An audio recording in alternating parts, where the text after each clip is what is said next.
Once you become comfortable with a trick, it is time to make it your own by adding some style with a grab. Grabbing tricks, or even just doing straight grabs, can make your riding more unique, more interesting to watch, and add more fun to the overall experience. The part of the board that you grab, whether you grab with your front hand or backhand, can change what the grab is called. In this video, I will demonstrate some of the most basic and common grabs that are added to tricks. When grabbing a trick, even a straight air, it is important to keep in mind that you need to bring the grab up to yourself and not just reach for it. This is done by sucking up one or both legs, depending on the trick and grab being performed. Reaching for grabs can cause you to chase the grab throughout the trick, as well as create bad body positions in the air that can lead to sloppy looking tricks or even falls. The grabs shown in this video are shown from a rider point of view and are all performed from a normal heel side wake to wake jump in order to make it easier to understand. Regardless of jumping toe side or heel side, the same grab names apply. Let's start with backhand grabs. An indie grab is done with the backhand on the toe side edge of the board between the bindings.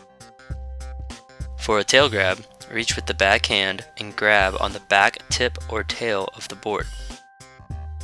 A Stalefish grab is grabbed with the backhand on the heel side edge of the board between the bindings. Now for front hand grabs. To do a mute grab, grab with the front hand on the toe side edge of the board between the bindings. For a nose grab, reach with the front hand and grab the front tip or nose of the board.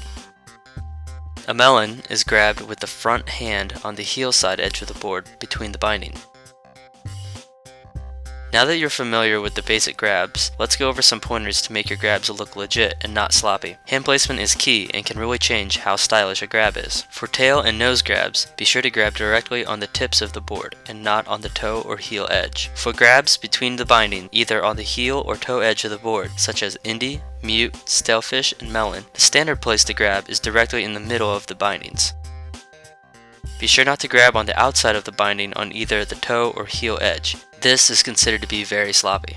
On these grabs, be sure not to grab towards the binding that is closest to the grabbing hand. For example, with an indie or stalefish grab, do not grab between the bindings closest to the back binding. For a mute or melon grab, do not grab between the bindings that is closest to the front binding. Even though the grab is still between the bindings, grabbing in these spots is considered to be sloppy and looked at as poor style. To add even more style to these grabs, try reaching past middle. For example, with an indie or stalefish grab, try reaching more towards the front binding when grabbing. With a mute or melon grab, try reaching more towards the back binding.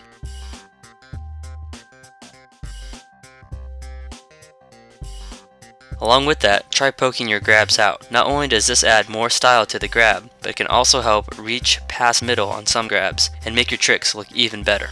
To be more well-rounded with your riding, practice grabbing a trick in a different spot each time to mix it up a bit and try to hold the grabs as long as possible. With these tips, have some fun with adding some sweet style to your riding.